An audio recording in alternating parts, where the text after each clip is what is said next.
बिस्मिल्लाहिर्रहमानिर्रहीम। अस्सलामु अलैकुम। रहनुमाई उर्दू में खुश आमदीद।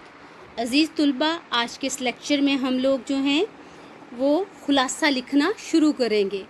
पूरे सबक की पढ़ाई कर चुके हैं, तमाम इक़्तिबास की तशरीह, तमाम अल्फाज मानी, MCQs हो चुके हैं।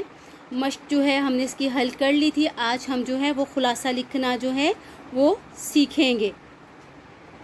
तो सबसे पहले जो ख़ुलासा होता है वो असल तहरीर का जो है वो तीसरा हिस्सा होता है, 1/3, 1/3।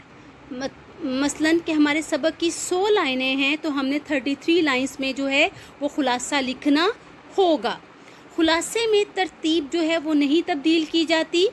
जो सबक के अंदर जो है जो तरतीब से वाक़यात या बातें बयान की गई होती हैं उसी को हमने मुख्तसरन जो है उसी तरतीब से बयान करना होता है।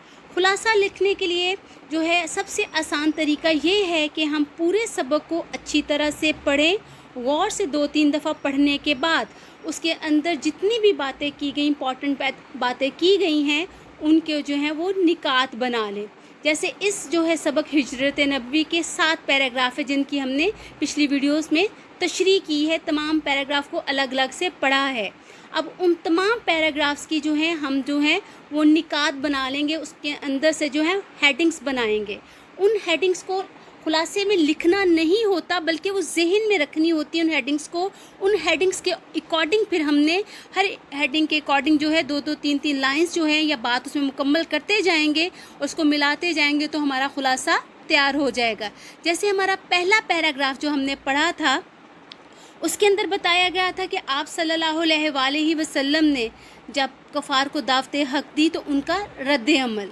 ठीक है, तो फर्स्ट हमारा नुक्ता बन जाएगा हुज़ूर सल्लल्लाहु अलैहि वसल्लम की दावत हक़ और कुरैश का ऐलान जंग। फिर दूसरे पैराग्राफ में हमने पढ़ा कि नबूवत के 13वें साल सहाबा की हिजरत और कुरैश की जो है वो चालें और अबू जहल की राय। ठीक है, अब पहले हम उस जो हमने हेडिंग बनाई है उसकी 2-3 लाइंस लिखेंगे। फिर ये दूसरी हेडिंग है, इसकी 2-3 लाइन लिखेंगे। उसके बाद हमने जो है आगे पढ़ा कि कुरैश का आपकी दयानत पर भरोसा और अमानतों की वापसी के लिए हज़रत अली का आपके बिस्तर पर सोना। फिर उससे अगले पैराग्राफ में हमने पढ़ा था मक्का से रवानगी और हज़रत अबू बकर के साथ जबल सौर के गार में पुशीदा होना। फिर अगले पैराग्राफ में हमने पढ़ा काफिरों का गार सौर तक आना और हज़ूर सल्लल्लाहु अलैहि वसल्लम का हज़रत अबू बकर को तसल्ली देना। अब इस तरतीब से हम जो है वो लिखते चले जाएंगे तो हमारा ख़ुलासा जो है वो तैयार होता जाएगा। फिर अगले पैराग्राफ में हमने पढ़ा कुरैश का आपकी गिरफ़्तारी पर इनाम और सराका बिन जोशन का ताइब होना। और आखिरी पैराग्राफ में हज़ूर सल्लल्लाहु अलैहि वसल्लम की मदीना तशरीफ़ आवरी थी। ये हो गए इसके निकात 7 पैराग्राफ्स के हमारे जहन में ये हेडिंग्स तैयार हो गई होंगी कि हमारा सबक इस तरतीब से है। ठीक है, इस तरतीब को हमने मद्देनज़र रखते हुए फिर हमने जो है वो ख़ुलासा लिखना होगा। ये निकात जो है अपने जहन में बनाने होते हैं। ये निकात आपने ख़ुलासे में नहीं लिखने। ख़ुलासे में पैराग्राफ्स नहीं बनाए जाते बल्कि एक ही पैराग्राफ में काम किया जाता है। सवाल को हल करने के लिए सबसे पहले जो है हम जो आपके पर्चे के अंदर वो सवाल नंबर होगा वो सवाल नंबर मार्कर के साथ हम मेंशन करेंगे। फिर उसके बाद जो है हेडिंग देंगे ख़ुलासा और फिर ख़ुलासे के नीचे मुसन्निफ़ का नाम मौलाना शिबली नुमानी और फिर ख़ुलासा लिखना शुरू करेंगे। अब इसके अंदर जो है मार्कर का यूज़ करेंगे और कुछ वर्ड्स को प्रोमिनेंट करते चले जाएंगे जो इम्पॉर्टेंट बातें होंगी। ठीक है, तो सबसे पहले अब एक म्यारी ख़ुलासा जो है वो मैं आपको जो है ख़ुद लिख के दे देती हूँ, बताती हूँ कि इन निकात को मद्देनज़र रखते हुए ख़ुलासा कैसे लिखा गया। ठीक है, हज़ूर सल्लल्लाहु अलैहि वसल्लम ने अहले मक्का को दावत हक़ दी तो कुरैश ने सख्त मुखालफत की। नबूवत का 13वां साल शुरू हुआ। कफ़ार मक्का के मुज़ालिम से तंग आकर सहाबा रज़ियल्लाहु ताला अन्हो दारुल अमान मदीना पहुँच चुके थे।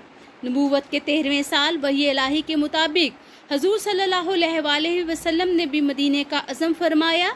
कुरैश ने देखा कि अब मुसलमान मदीने में जाकर ताकत पकड़े जाते हैं और इस्लाम फैलता जाता है। चुनाचे लोगों ने मुख्तलिफ राय पेश की। किसी ने कहा कि आपके हाथ पाँव में जंजीरें डालकर बंद कर दिया जाए, किसी ने कहा कि जिला वतन कर दिया जाए। अबू जहल ने कहा हर कबीले से एक शख्स मुंतखब हो और पूरा मजमा एक साथ मिलकर तलवारों से हज़रत मोहम्मद सल्लल्लाहु अलैहि वसल्लम का ख़ात्मा कर दे। اس اخیر رائے پر اتفاق ہوا اور قریش نے جھٹپٹے سے آ کر آپ صلی اللہ علیہ وآلہ وسلم کے مکان کا محاصرہ کر لیا۔ آپ صلی اللہ علیہ وآلہ وسلم باہر نکلیں تو یہ اپنا فرض ادا کریں۔ سخت دشمنی کے باوجود بھی قریش اپنی امانتیں آپ ہی کے پاس رکھواتے تھے۔ آپ صلی اللہ علیہ وآلہ وسلم کو قریش کے ارادے کی پہلے سے خبر ہو چکی تھی۔ اس بنا پر جناب امیر رضی اللہ تعالیٰ عنہ کو بلا کر فرمایا کہ مجھ کو ہجرت کا حکم ہو چکا ہے، میں آج مدینہ روانہ ہو جاؤں گا، تم میرے پلنگ پر میری چادر اوڑھ کر سو رہو، صبح کو سب کی امانتیں جا کر واپس دے آنا۔ کفار کو قدرت نے بے خبر سلا دیا۔ حضرت صلی اللہ علیہ وآلہ وسلم باہر آئے، کعبہ کو دیکھا اور فرمایا کہ کعبہ تو مجھ کو ساری دنیا سے عزیز ہے، لیکن تیرے فرزند مجھ کو یہاں رہنے نہیں دیتے۔ آپ صلی اللہ علیہ وآلہ وسلم حضرت ابو بکر رضی اللہ تعالیٰ عنہ کے ساتھ جبل سور کے غار میں پوشیدہ ہو گئے۔ قریش کی آنکھیں کھلی تو پلنگ پر حضور صلی اللہ علیہ وآلہ وسلم کے بجائے جناب امیر تھے۔ ظالموں نے آپ رضی اللہ تعالیٰ عنہ کو پکڑا اور حرم میں لے جا کر تھوڑی دیر قید میں رکھ کر چھوڑ دیا۔ پھر آپ صلی اللہ علیہ وآلہ وسلم کی تلاش میں نکلے، ڈھونڈتے ڈھونڈتے غار سور تک آ گئے۔ حضرت ابو بکر رضی اللہ تعالیٰ عنہ خوفزدہ ہو گئے، مگر آپ صلی اللہ علیہ وآلہ وسلم نے فرمایا کہ گھبراؤ نہیں، بے شک اللہ ہمارے ساتھ ہے۔ قریش نے اشتہار دیا کہ جو شخص محمد صلی اللہ علیہ وآلہ وسلم یا ابو بکر رضی اللہ تعالیٰ عنہ کو پکڑ کر لائے گا، اسے خون بہا یعنی 100 اونٹوں کے برابر انعام دیا جائے گا۔ سراقہ بن جوشم نے سنا تو انعام کی امید میں نکلا۔ عین اس حالت میں کہ آپ صلی اللہ علیہ وآلہ وسلم روانہ ہو رہے تھے، اس نے آپ صلی اللہ علیہ وسلم کو دیکھ لیا اور گھوڑا دوڑا کر قریب آ گیا۔ گھوڑے نے ٹھوکر کھائی اور گر پڑا، مگر وہ باز نہ آیا۔ دوسری طرف اس کے گھوڑے کے پاؤں گھٹنوں تک زمین میں دھنس گئے، وہ گھبرا گیا اور آپ صلی اللہ علیہ وآلہ وسلم کے پاس آ کر فرمان امن لکھنے کی درخواست کی۔